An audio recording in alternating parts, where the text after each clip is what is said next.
como les he dicho, comenzando con una palabra de oración para que el Señor tome control de toda la enseñanza. Amén. Padre, gracias te damos, Señor, este domingo por permitirnos estar en tu casa, Señor. Gracias, Señor, por un día más de vida donde pudimos, Señor, abrir nuestros ojos, respirar, Señor, y por sobre todo tener la salud para poder venir a este lugar. Señor, te pedimos, Señor, de primera mano que nos perdones, Señor, por nuestros pecados, Señor, y nuestras faltas. Cualquier, Señor, situación que hayamos hecho, Señor, que no haya sido de tu agrado, Señor. Cada pecado, Señor, debemos confesarlo delante de ti, Señor. Aún como decía el salmista, aún líbrame de los que me son ocultos. Para que toda, Señor, la adoración que se vaya a llevar a cabo aquí y todo, Señor, la exposición de tu palabra, Señor, puedan fluir, Señor, dentro de tu pueblo sin ningún tipo, Señor, de problemas, de barreras, Señor. Ayúdanos a buscar una vida piadosa, Señor, una vida cristiana que glorifique y exalte tu nombre, no solamente en este lugar, Señor, sino a donde quiera que estemos. Todo eso te lo pedimos en el nombre de Cristo Jesús. Amén.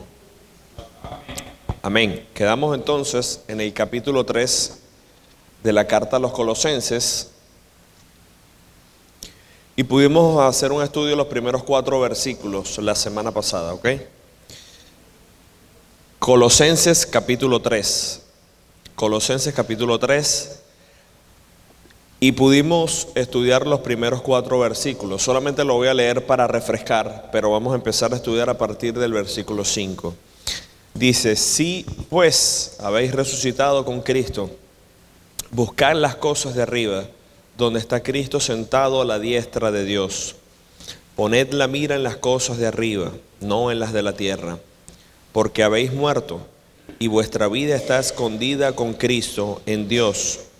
Cuando Cristo, vuestra vida, se manifieste, entonces vosotros también seréis manifestados con Él en gloria. Y comenzamos entonces el versículo 5 desde este domingo, y hay un margen allí, ¿no? Un título puesto que dice la vida antigua y la vida nueva. Porque hemos, por supuesto, estudiado bastante doctrina. Pablo se ha encargado de mostrarle a los creyentes, no solo a los creyentes en Colosas, aunque para ellos fue dirigida la carta, pero para todos los creyentes en general, todo lo que era la diferencia, ¿no?, entre el paganismo, entre lo que se creía en el mundo secular, en el gnosticismo, en el estoicismo, entre otras, a la realidad que tiene el cristiano, ¿no?, de vivir una nueva vida en Cristo Jesús. Y por supuesto todo lo que tiene que ver con la supremacía de Cristo contra todo lo que existe, lo creado, aún contra el reino de las tinieblas. Y comenzamos entonces ahora a entrar en la parte práctica de la epístola. Pablo siempre tiene esa metodología, ¿no?, de enseñar las bases doctrinales, de explicar muy bien la doctrina, y luego de eso, entonces sí, ya él entendiendo que el cristiano ya pudo tener el conocimiento de los cimientos, de la fe donde tiene que estar puesta, de la confianza donde tiene que estar puesta, y allí entonces vamos a comenzar la aplicación. Y por eso el versículo número 5 comienza diciendo: haced morir pues lo terrenal en vosotros. Y menciona algunos pecados. Dice: fornicación, impureza, pasiones desordenadas, malos deseos y avaricia, que es idolatría. Es interesante ver que el término que se utiliza acá es haced morir. O sea, es un imperativo y es un verbo que nos insta a nosotros como cristianos a tomar la determinación para llevar a cabo esta acción. No es algo que va a ocurrir de una manera automática, esperando nosotros de que sea el Señor que haga esto por nosotros. O sea, nosotros somos los encargados de poner manos en la obra, apropiándonos de los recursos que el Señor mismo nos ha dado. No debemos olvidarnos, hermanos, que al momento de que hemos sido salvos, al momento en que un cristiano, una persona que no era cristiana pasa a ser un hijo de Dios, allí hubo una liberación sobre la pena del pecado, es decir, sobre el juicio que usted iba a recibir si nunca se hubiese arrepentido. Ahí hubo una liberación, por eso hablamos de una seguridad de salvación. Pero comienza la experiencia de la liberación del poder esclavizante del pecado. ¿Ok? Por eso una persona, vamos a poner un caso, que una persona que le quedan pocos días de vida, se le predica el evangelio y esa persona realmente escucha el mensaje y lo recibe y lo cree con convicción y cree y se salva. Esa persona a lo mejor puede vivir 2 días más o 3 días más y esa persona va a ir al cielo. ¿Por qué causa? Porque en la salvación se produjo la liberación de la pena del pecado. Es decir, el castigo que esa persona debía recibir ya fue puesto en Cristo por la fe que puso en su Señor. Pero si esa persona, en vez de vivir solo 3 días, le quedaran, por ejemplo, todavía 10 años, entonces ese periodo de peregrinaje que todavía le quedaría en la tierra es el inicio de la experiencia de la liberación del poder del pecado. Y es lo que nosotros hablamos en términos cristianos, ¿no? De no andar en la carne, ¿ok? O de no andar practicando el pecado. Porque aunque hemos sido salvos, aunque hay una obra espiritual que no se puede negar, seguimos físicamente con este cuerpo.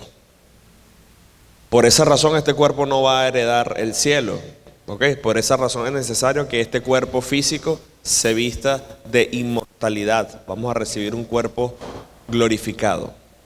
Entonces es importante que nosotros entendamos esa diferencia, porque pasó una realidad como lo vimos en Romanos capítulo 6, versículo 6, que dice: sabiendo esto, que vuestro viejo hombre fue crucificado juntamente con él para que el cuerpo del pecado sea destruido, a fin de que no sirvamos más al pecado. Eso que leí está en Romanos 6, 6. Dice, nuestro viejo hombre fue crucificado juntamente con él. Y lo que nos llama la atención es que dice, a fin de que no sirvamos más al pecado. Pero se puede servir si no está la determinación, si no está el esfuerzo de usted como creyente en querer agradar a su Señor. Entonces, esta palabra, hermano, de hacer morir, habla de mortificar, de que usted se encargue cada día de matar la carne. ¿Con qué? Con todos sus sentidos, con todo lo que igualmente le apetece, porque no somos inmunes a ninguna de las tentaciones que el enemigo va a presentarnos. De hecho, con respecto al tema de la tentación no respeta ni jerarquía, ni antigüedad, no respeta nada. Mire, con que usted sepa que el Hijo de Dios, Jesús, estando en esta tierra y viviendo una vida perfecta, intachable, el nivel más elevado de madurez cristiana y espiritual, fue tentado. ¿Cómo no vamos a ser nosotros tentados? ¿Ok?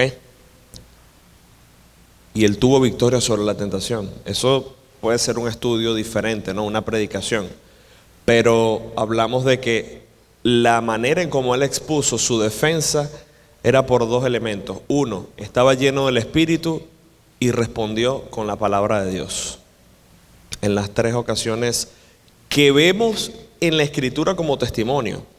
Porque en el Evangelio según San Marcos dice que durante 40 días Satanás estuvo tentando al Señor. El Señor en su soberanía determinó que eso eran las porciones que nosotros hoy necesitábamos y eran más que suficientes. Pero como escribió el apóstol Juan, ¿verdad? Si se tuviesen que escribir todos los detalles y los aspectos de la vida del Señor, dice, no cabrían los libros en el mundo, porque sería demasiado el contenido. Pero es suficiente para que el cristiano pueda aprender a lidiar con esto. Entonces, esta posición de libertad por la salvación es la que entonces nos insta a nosotros como creyentes a no dejarnos gobernar por el pecado para quienes hemos muerto. Recuérdese lo que nos dice Romanos capítulo 6, versículos 12 al 14. Puede buscar la cita ahora mismo. Romanos capítulo 6, versículos 12 al 14. Otra carta del apóstol Pablo pero también relacionado con este tema que estamos estudiando ahora. Y dice el apóstol aquí: no reine pues el pecado en vuestro cuerpo mortal, de modo que lo obedezcáis en sus concupiscencias, ni tampoco presentéis vuestros miembros al pecado como instrumentos de iniquidad, es decir, su cuerpo completo, sino presentaos vosotros mismos a Dios como vivos de entre los muertos, y vuestros miembros a Dios como instrumentos de justicia, porque el pecado no se enseñoreará de vosotros, pues no estáis bajo la ley, sino bajo la gracia. Bastante claro el texto. Pero cuando dice allí: no reine pues el pecado en vuestro cuerpo mortal, es porque Pablo está mostrando de que existe la posibilidad de que usted permita de que el pecado trate de tomar terreno en su vida, territorio que no le corresponde. ¿Okay? Recuerda, hermano, que Satanás es un adversario que no se cansa fácilmente. De hecho, nunca se va a cansar de estar intentando entorpecer el caminar del creyente. Porque sí, ya Satanás no tiene la potestad de apoderarse de esa persona y de mucho menos llevarlo a la condenación, porque ya ha sido salvado. Sin embargo, puede producir de que esa experiencia cristiana de esa persona, sean 20 años más, sean 40 años más, sean de constante problema y debilidad y falta de comunión y de relación con el Señor, y una vida que realmente no está produciendo frutos. Entonces, de esa manera, Satanás inhabilita, incapacita al cristiano para que no sea ese creyente que debe ser. Es decir, esa persona que vive una vida que refleje la luz de Cristo en este mundo, que impacte a los demás con su testimonio, mucho menos que salga a predicar el evangelio y a llevar la salvación a las almas. Algo que pasó esta semana en el trabajo, como una anécdota, pero a la vez me queda como una reflexión. Estaba en el trabajo como a eso de las 6:30 de la tarde, estaba estacionando uno de los camiones de la compañía y noté que había una ave pequeña que parece que había hecho nido en unos restos de materiales que había allí en la compañía. Y ella estaba allí tranquilita, y de hecho yo me acerco y yo digo: qué extraño que no se espanta, qué extraño que no sale huyendo. Y yo dije, bueno, dos cosas: yo, a lo mejor está preparando su nido, a lo mejor tiene ya huevitos allí, o dije, o a lo mejor es que está débil y algo y no puede andar. Y por un momento me pasó, debería tomarla y llevarla a un lugar más seguro, porque yo que trabajo en esa compañía, trabajamos en zonas donde como hay muchos almacenes y cuestiones, y hay mucho terreno despejado y hierba y esas cosas, hay animales también, por supuesto, que deambulan, como gatos callejeros, por ejemplo. Y ya en ocasiones yo había visto gatos pasando por allí, usted sabe que esos gatos no son domésticos, esos gatos se alimentan de insectos, de roedores, lo que puedan cazar allí. Y en un momento dije, no, voy a dejarla allí, no va a pasar nada. Pero me fui y pensando, y yo, oye, pero esa ave puede estar en riesgo. Dije yo, a esa ave le puede atacar un gato en cualquier momento, por ejemplo, por poner una de los depredadores posibles. Pero dije, no, vale, no, seguramente no va a pasar nada. Hermano, no pasó ni media hora cuando ya yo había ido nuevamente a estacionar otro camión y ya lo que quedaba era restos del ave. O sea, en pocos minutos un gato, evidentemente buscando su instinto, llegó, la vio y despedazó al ave. Entonces me sentí mal, humanamente hablando, ¿no? Porque dije, oye, ¿qué hice? Yo dije, oye, pude haber salvado a esa ave, y me entristecí, como Jonás se entristeció cuando se secó aquella planta, ¿no? Y de verdad me puse a reflexionar y decía, oye, nos pesa a veces a nosotros la vida de un ser vivo más que la salvación de las almas.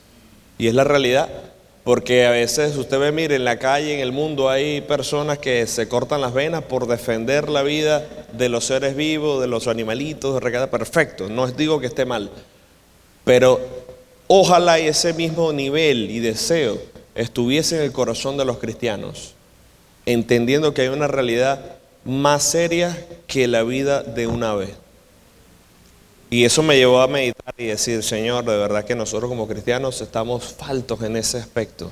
Tenemos que tener más compasión por las almas. Tenemos que entender a dónde se está yendo el mundo.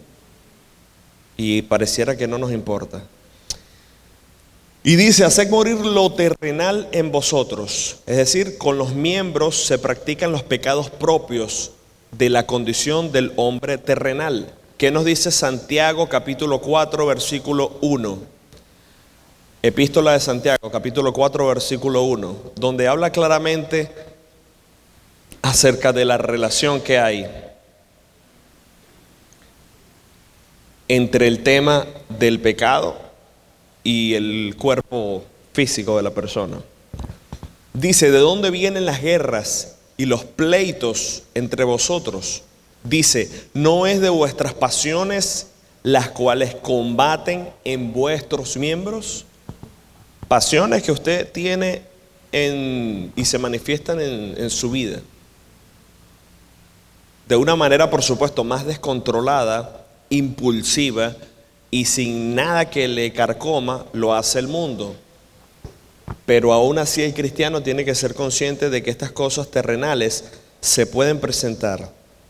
Las pasiones y la ley del pecado actúan en el cuerpo de las personas no regeneradas, como lo vemos en Romanos 7:5, cuando por ejemplo el apóstol Pablo dice, porque mientras estábamos en la carne, las pasiones pecaminosas que eran por la ley obraban en nuestros miembros, llevando fruto para muerte. Y adicionalmente, la condición pecaminosa se ofrecía a que la persona se entregara a una práctica de pecado. Pero Pablo nos insta como cristianos de que ustedes son diferentes, ¿ok? Evidentemente este pasaje no se lo está diciendo a incrédulos porque ellos no tienen conocimiento de Dios ni están en Cristo. Pero Pablo hace la salvedad o resalta de que sí había una gran diferencia cuando usted pecaba estando sin Cristo y ahora cuando usted peca en Cristo.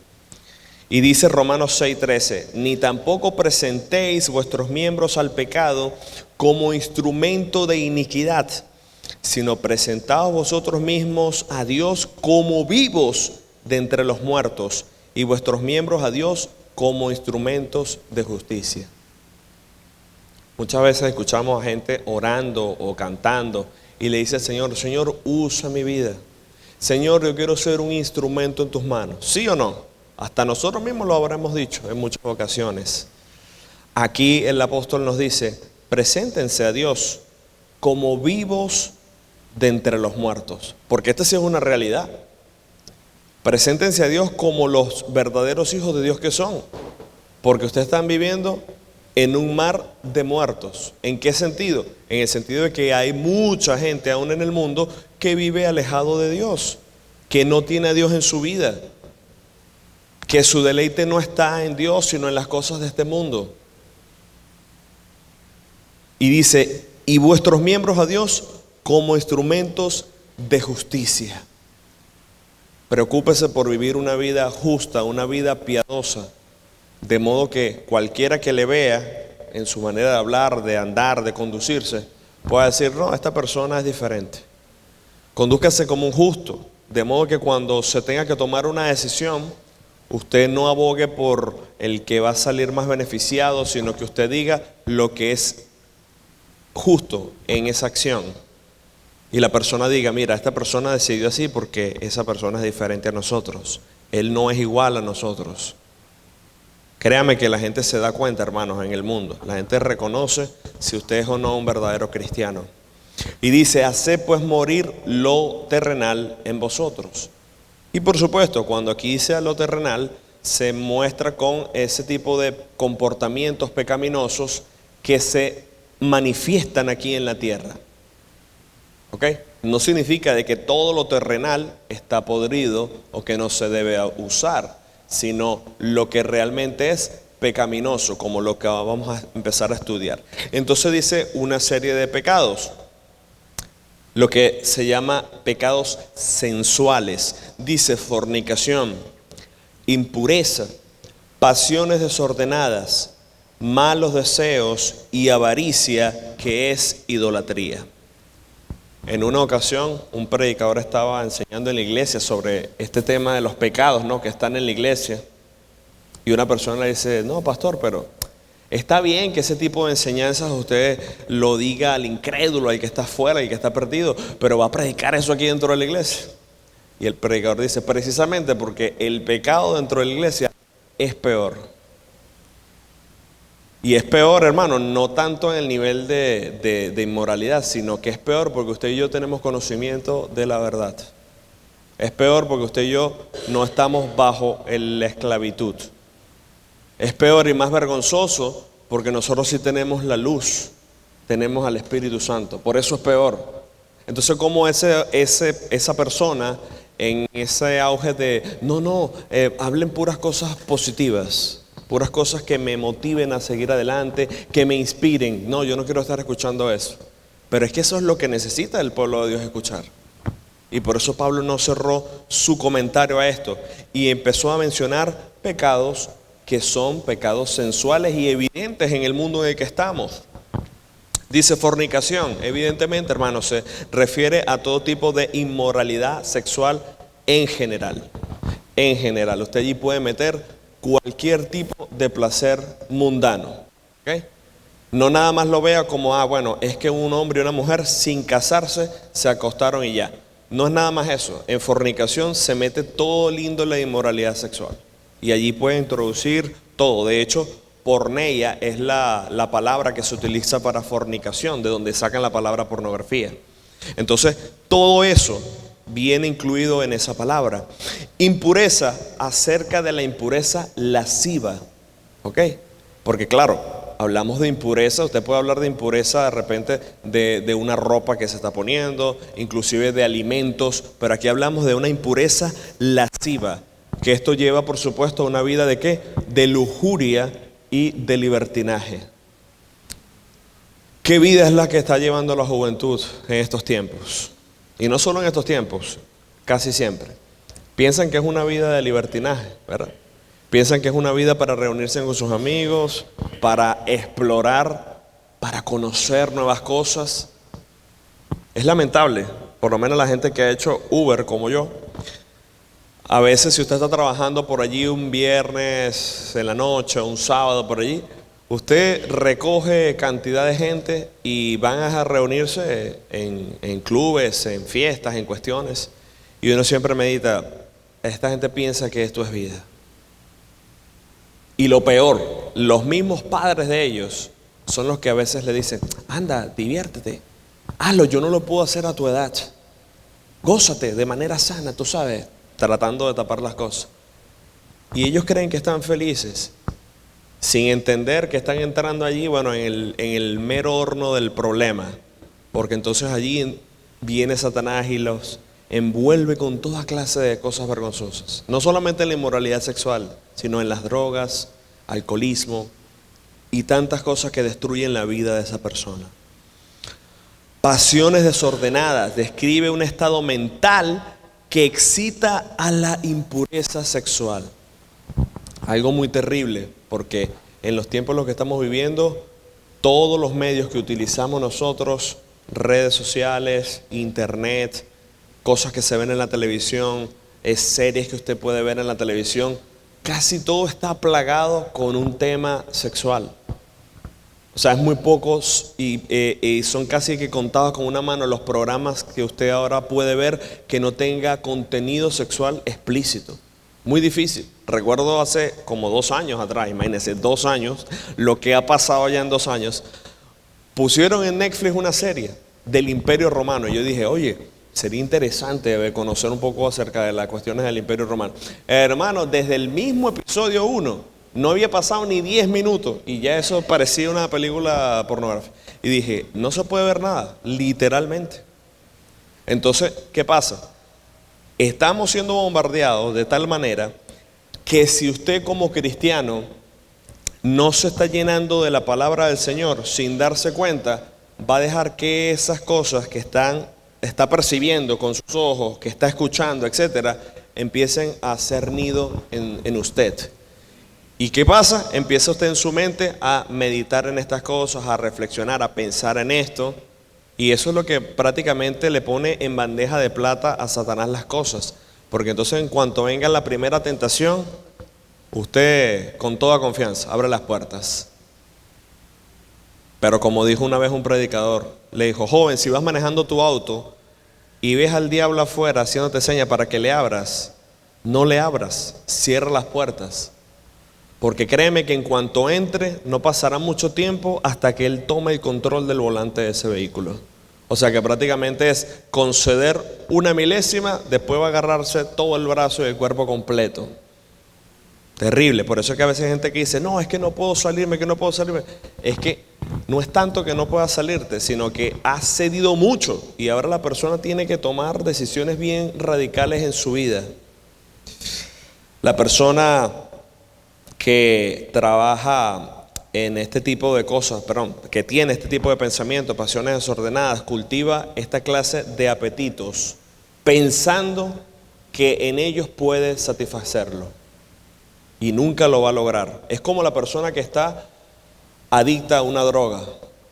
Se puede inyectar una dosis y siente en ese momento que está en las nubes, y de repente cuando se pasa el efecto, dice: necesito más. Pero ya va, lo que te habías tomado o te habías inyectado, lo que te habías fumado hace poco, no era lo que iba a satisfacerte. Sí, pero necesito más. Y la persona necesita entonces cada vez más y más, y termina siendo esclavo de ese pecado, de esa adicción. Y lo mismo pasa en el mismo ámbito sexual. Habla también de malos deseos, que significan deseos viles y corruptos, que conducen a hechos, apetitos o acciones. Es importante que uno como cristiano, hermano, siempre evalúe, inclusive, si lo que estamos pensando está bien. Es decir, usted mismo debe exhortarse cuando un pensamiento incorrecto viene a su mente, y usted no seguirle alimentando, sino todo lo contrario, decir: pero ¿qué clase de pensamiento es este? No puede ser. Reprenda ese pensamiento. Lleve, como dice la Escritura, todo pensamiento cautivo a la obediencia a Cristo. Es decir, contrarréstalo con la palabra de Dios, sabiendo de que nosotros no somos del mundo y ellos no deben tener parte en nuestra vida, hablando del sistema del mundo, del pecado. Pero si usted permite que esos malos pensamientos empiecen a venir a la mente y usted no hace nada, usted se queda tranquilo, usted los sigue recibiendo en su mente, estas cosas empiezan a generar problemas y debilidad en usted. Por eso, si usted está lleno de la palabra del Señor, cuando viene el tentador, usted puede responderle con un versículo. Cuando viene el tentador, usted puede elevar su voz y cantar himnos al Señor, porque usted adora al Señor y canta. Cuando viene el tentador, usted puede acordarse del mensaje que se predicó el domingo y meditar en él y decir: no, yo tengo victoria en Cristo. Pero si no estamos saturados de la Escritura, ni de la oración, hermanos, ni de esta hermosa comunión como iglesia, la batalla no va a ser nada fácil. Y créame, va a estar presente en todo momento. También dice: y avaricia, todavía estamos en el versículo 1, y avaricia, que es idolatría. Avaricia, que muchas veces la gente no lo quiere ver así, no lo llama avaricia, lo llama deseo de superación. La gente le pone un título diferente, ¿no? Pero avaricia es el pecado, hermano, de querer siempre más, ya sea más cosas, o sea, más placeres. Y muchas veces esa persona nunca siente una satisfacción con lo que tiene. ¿Ok? Vi una imagen la otra vez en redes sociales que había una persona que estaba caminando y veía hacia el lado a alguien que estaba en bicicleta y decía: ojalá y tuviera una bicicleta. Y entonces el que está en la bicicleta estaba viendo al lado al que estaba en una moto: ojalá y tuviese una moto para conducir. Y entonces el que estaba en una moto veía al de al lado que estaba en un carro: ojalá y tuviera un carro. Y entonces el que estaba en un carro veía hacia arriba y dijo: ojalá estuviera en un avión. Y yo, bueno, ven acá.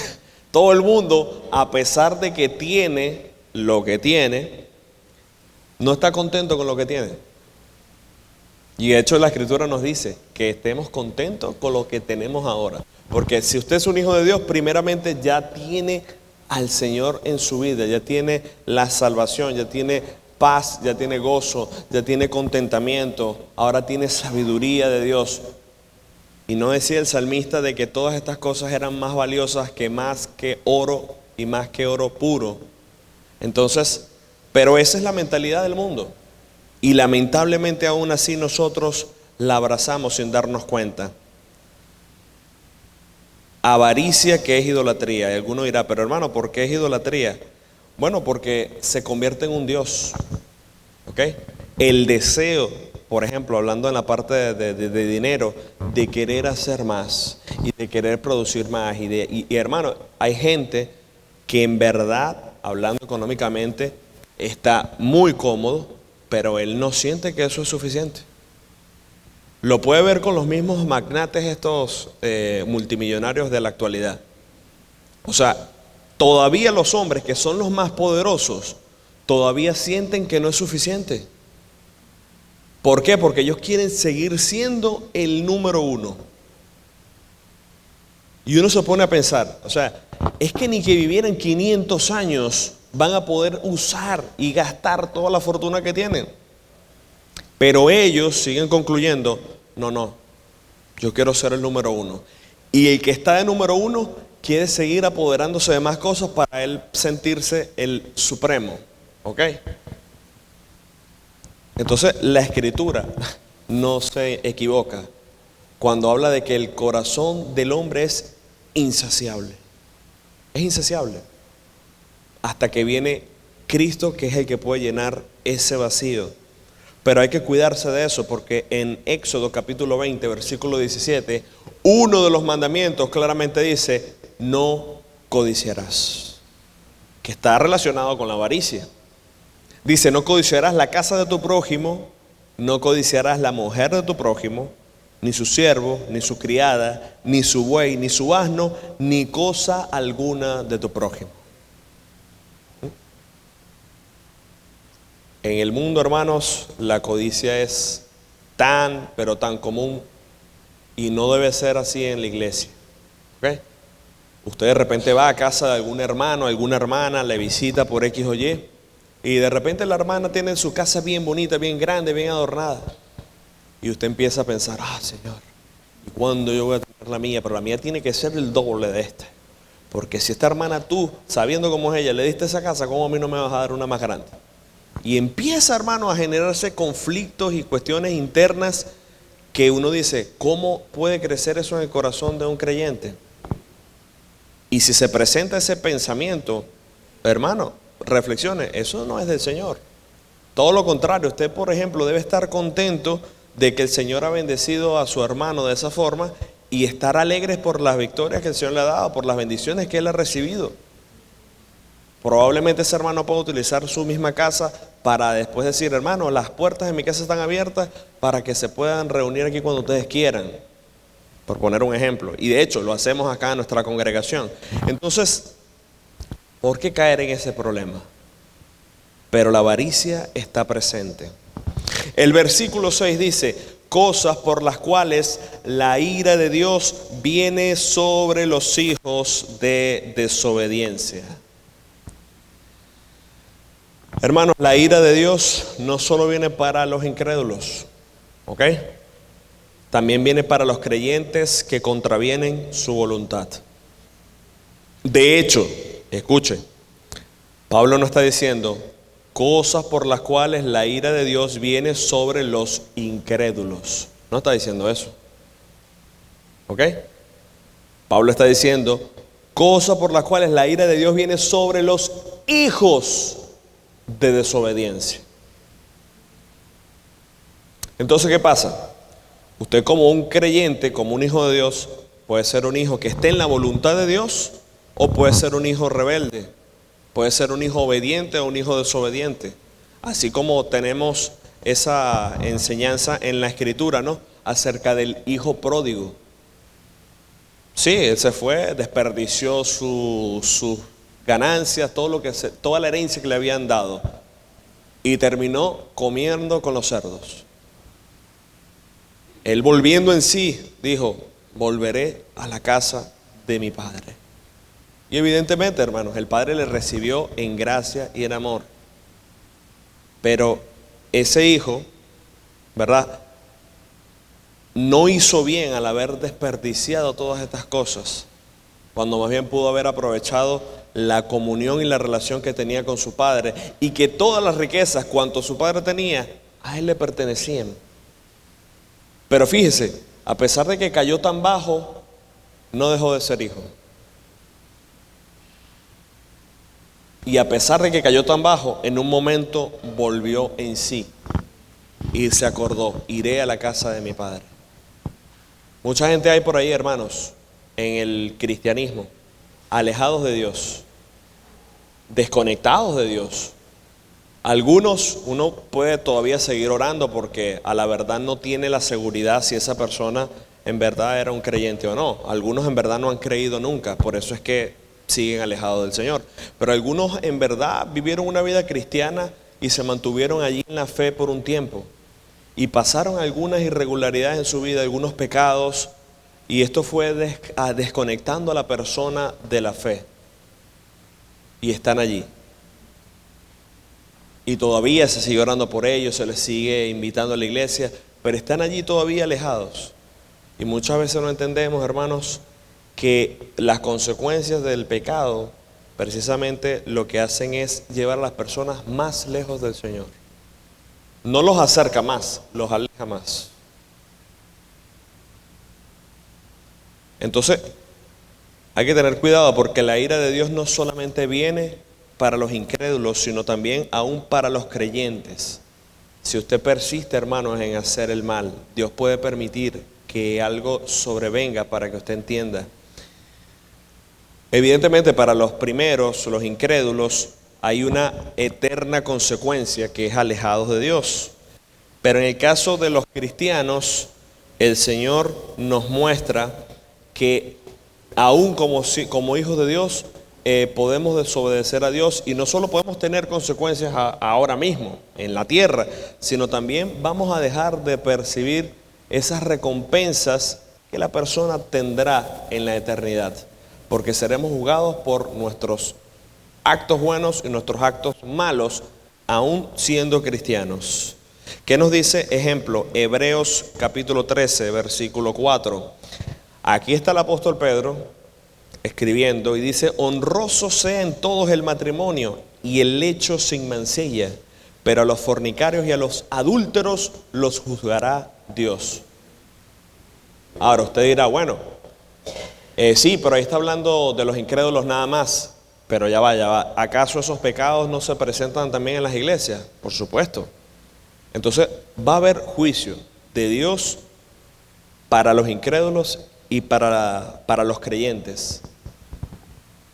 Los creyentes, por supuesto, ya una vez que han sido salvos, esto no es un juicio para ver si la persona va a ir al cielo o no. Esto es un juicio que va a prelar esas recompensas que esa persona como cristiano ha de tener en Cristo. Por eso, como dice la Escritura, ¿no?, hay gente que se va a presentar al Señor como con heno, con madera, con hojarasca, que cuando se ponga eso dentro del fuego, o sea, vamos a decir, la vida de ese creyente, las obras de ese creyente, se van a disolver, se van a volver humo. Prácticamente vamos a ser salvos como por fuego, como que el Señor con su evangelio nos salvó, y bueno, prácticamente así fue. Fuiste salvo y así te trajimos. Pero los que vayan a tener una gran diferencia por esos tesoros en el cielo son los que sí se acomodaron bien las mangas, empezaron a trabajar en la obra del Señor y a vivir una vida como es, una vida cristiana. Y eso va a marcar la diferencia. No se crea, hermano, mire, el creyente que viene acá a la iglesia, y no solamente hablo de esta iglesia, sino que va solamente a una iglesia y solamente se va a acostumbrar a recibir del Señor su palabra y a venir a la iglesia y no hacer más nada por el Señor, en un sentido de que le lleve un esfuerzo, una dedicación especial, o que usted trate de hacer algo para el Señor adicional. como en el mismo tema de las almas, no va a tener el mismo mérito que aquel misionero que se fue a otra tierra extranjera y fundó obras y está predicando y está ganando almas. No va a ser igual. En el cielo no hay socialismo. O sea, cada uno va a recibir según lo que haya sembrado. ¿Ok? Yo no soy pastor. Puede evangelizar aunque no sea pastor. No, yo no soy misionero. Puede predicarle a otros aunque no sea misionero. O sea que aquí nadie está exento de formar parte de esas bendiciones en el cielo. Pero lamentablemente el pensamiento de que lo haga otro, yo no tengo tiempo. Y todas esas cosas, sin darnos cuenta, hermanos, nos llevan a un desinterés en las cosas espirituales. Dice, en los cuales, versículo 7, vosotros también anduvisteis, tiempo pasado, en otro tiempo, cuando vivíais en otro tiempo en ellas. O sea que antes de su conversión, usted utilizaba como medio común todos estos desórdenes morales para conducirse. Es terrible, hermanos. O sea, uno llega a su trabajo y las conversaciones que escuchan son terribles. No hay nada saludable, no hay nada que no sea vulgar, obsceno, de doble sentido, que no sea morboso, que no sea grosero. Es difícil lidiar con la gente en el mundo si usted está trabajando y tiene que relacionarse con personas. Aún si va a trabajar lugares y tiene que atender clientes, es lo mismo. ¿Ok? Y usted no solamente lo ve en su manera de hablar, usted lo ve en su forma de actuar. Porque tal como es esa persona, así es el corazón de esa persona. Y entonces, ¿qué piensa en el mundo? Bueno, ya viene el fin de semana. No necesariamente están pensando, bueno, voy a ir a ejercitarme, voy a correr en una maratón por mi salud, voy a ir a un parque para disfrutar de la naturaleza. Algunos lo pueden hacer, pero la gran mayoría está pensando quiero perderme. ¿En qué sentido? En las vanidades de este mundo. Hay gente que dice que quiere ir a tomar hasta más no poder, porque según ellos eso los relaja.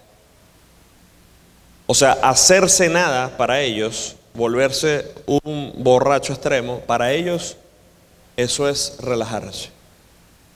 Y todo tiene que estar vinculado con eso. Todo tiene que estar vinculado con un vicio o con un placer sexual, si no, no sienten que hay satisfacción o que no hay sentido en la vida. Y aunque así eran la manera de conducirnos de nosotros antes de nuestra regeneración o antes de ser salvos, como dice Efesios 2, 11 al 13, cuando Pablo mismo dice, acordaos de que en otro tiempo vosotros, los gentiles, en cuanto a la carne, erais llamados incircuncisión, por la llamada circuncisión hecha con mano de carne. En aquel tiempo, escuche, estabais sin Cristo, alejados de la ciudadanía de Israel y ajenos a los pactos de la promesa, sin esperanza y sin Dios en el mundo. O sea, su vida y mi vida pasada, antes de creer en Cristo y después de creer en Cristo. Cuando usted ahora es un hijo de Dios, pero ahora en Cristo Jesús, vosotros que en otro tiempo estabais lejos, habéis sido hechos cercanos por la sangre de Cristo.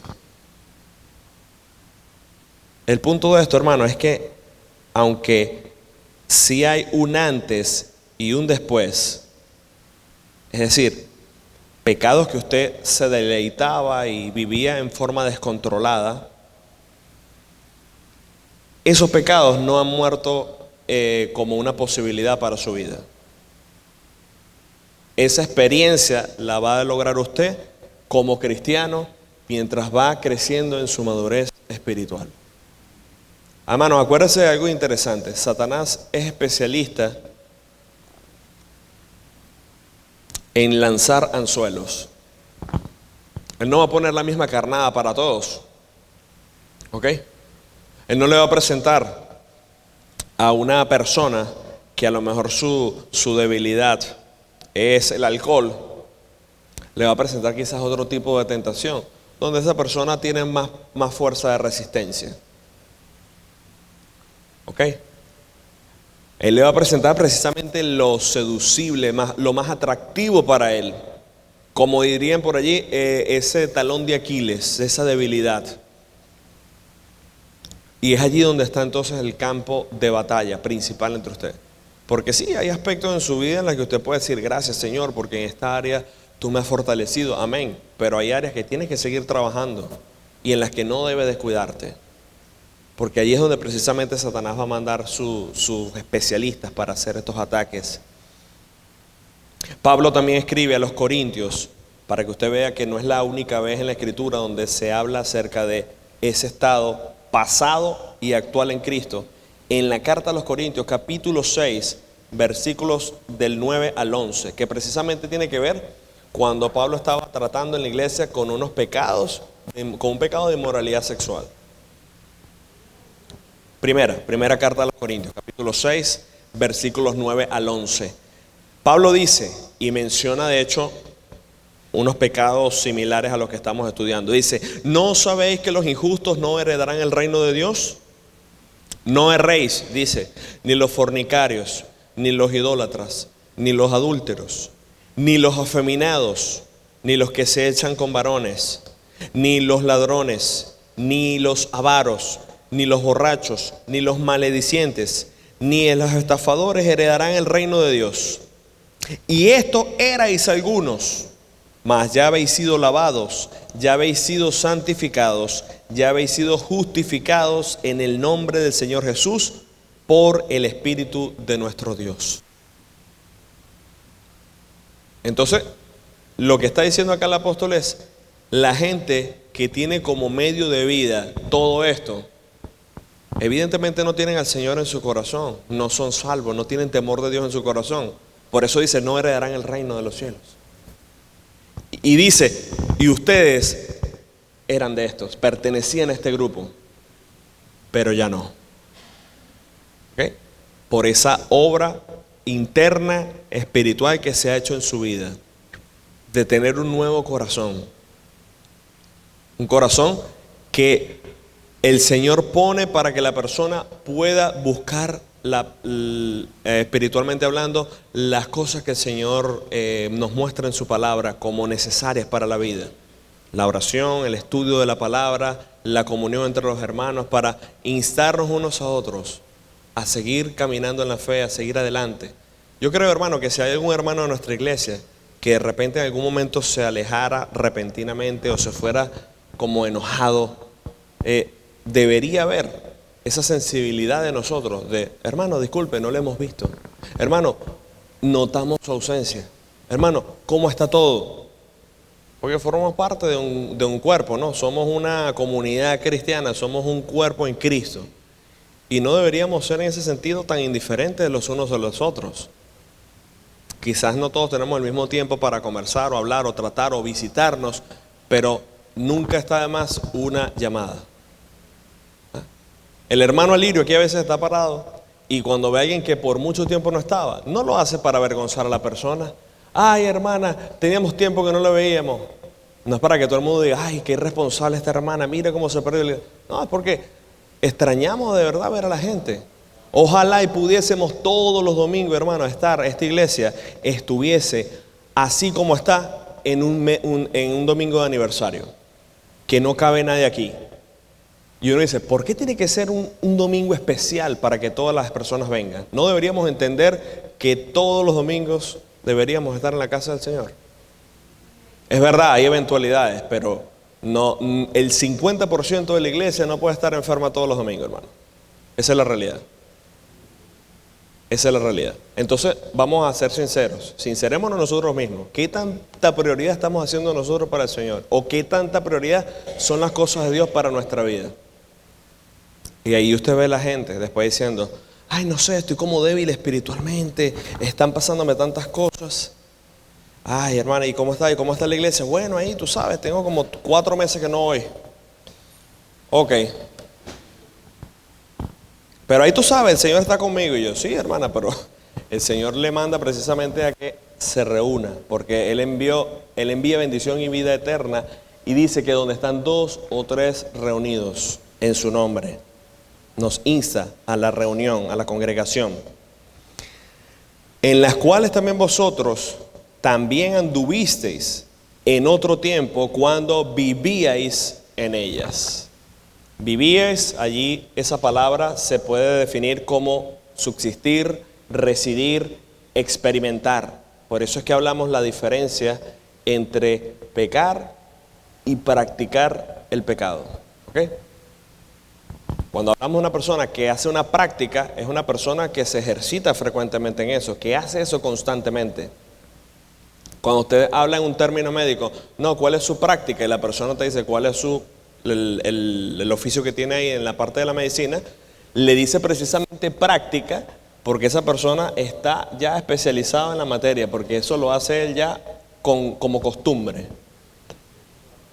Y por eso la palabra no se equivoca. El significado de esa palabra vivíais es residir, experimentar. Completamente lo que significa manifestar su vida en ella. Pero hemos hablado de pecados sensuales, pecados que muchos dirían, vergonzoso, ok.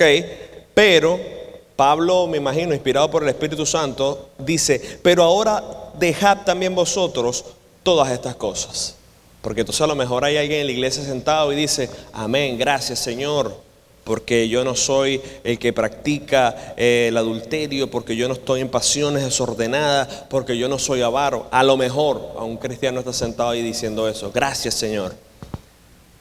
Pero ahora viene otra lista de pecados. Y Pablo dice, dejen también estas cosas: ira, enojo, malicia, blasfemia, palabras deshonestas de vuestra boca. No mintáis los unos a los otros, habiendo despojados del viejo hombre con sus hechos. Entonces, como dice el dicho cubano, ¿no? Esos son otros 20 pesos. ¿Por qué? Porque entonces está agarrando la otra área que a lo mejor la gente le quita el peso, ¿ok? O no le da la responsabilidad que debe darle, ¿no? Se baja la guardia y dice, bueno, pero esto no es tan complicado, no podemos comparar. Sí, las consecuencias son diferentes, pero es igual un pecado en el cual usted y yo tenemos que trabajar. Empezó con ira y enojo y con malicia. Son pecados, hermanos, que precisamente tienen una mala actitud hacia los demás. Inclusive, esta misma palabra aquí que dice ira es la misma palabra que muestra a la manifestación de una repentina ira, una ira explosiva.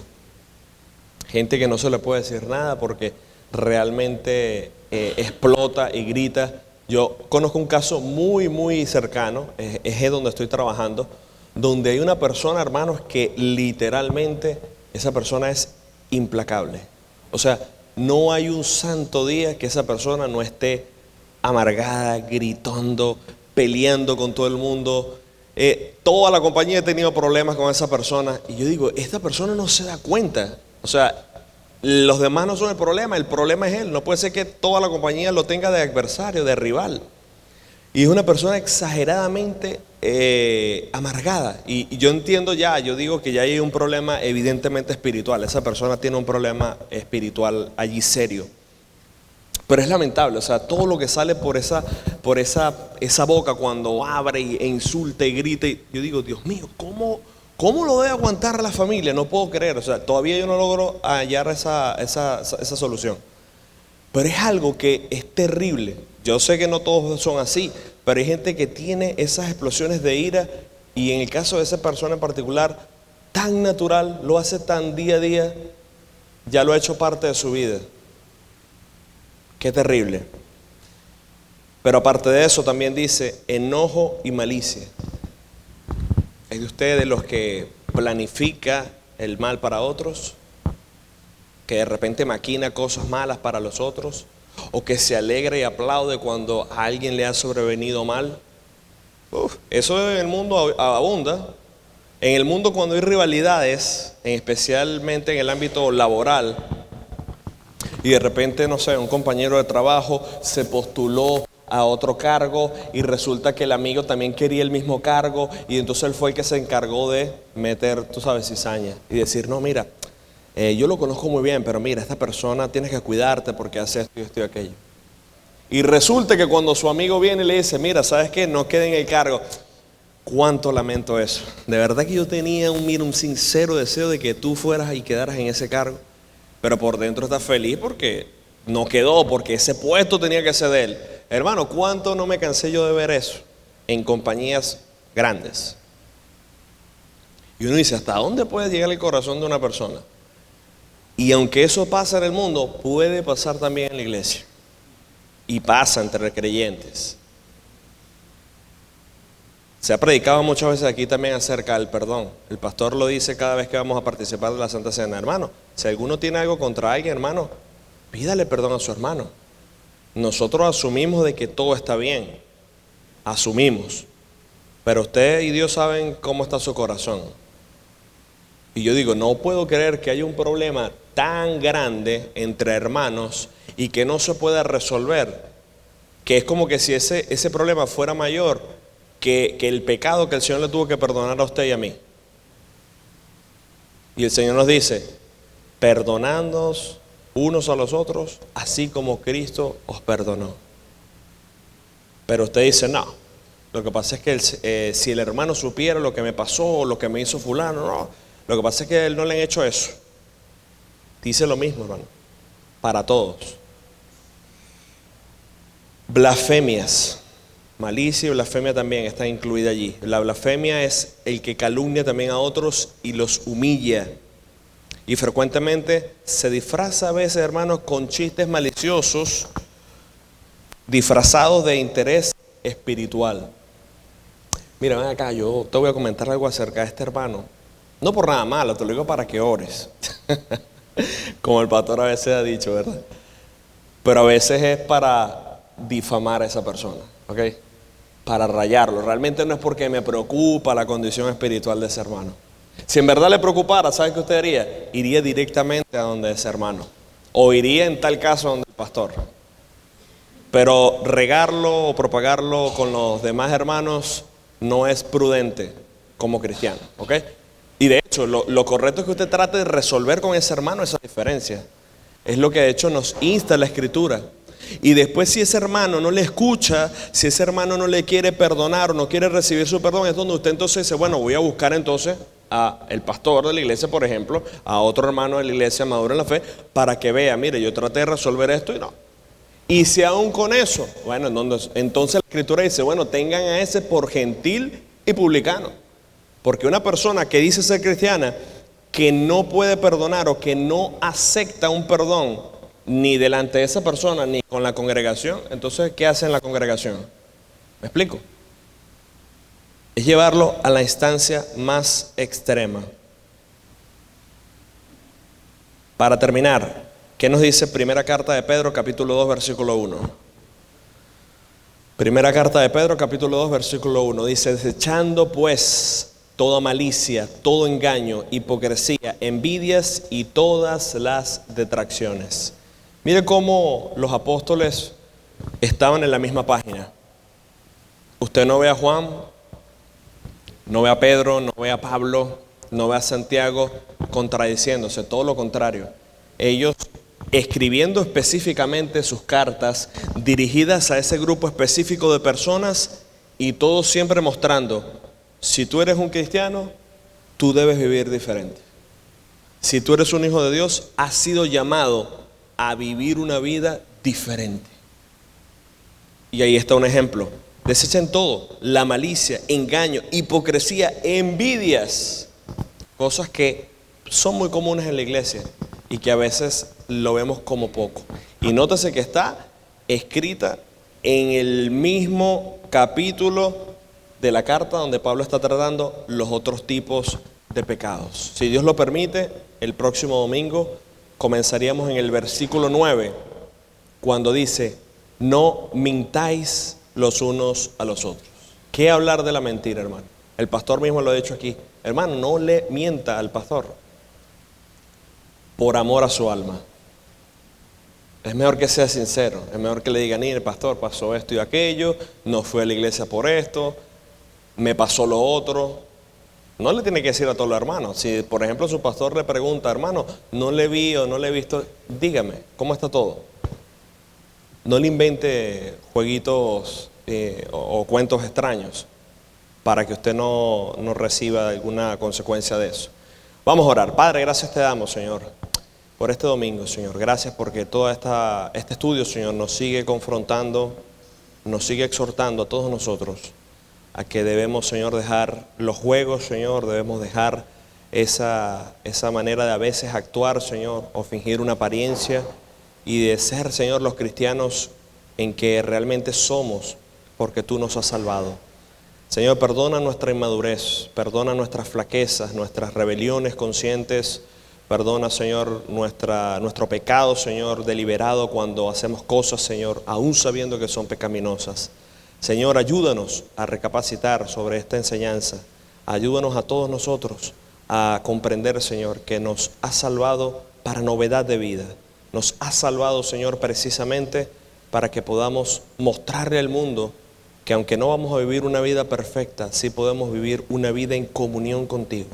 Y eso se traduce, Señor, en una relación que desea y anhela hacer tu voluntad cada día, cada vez que podamos, y hacer lo mejor para ti.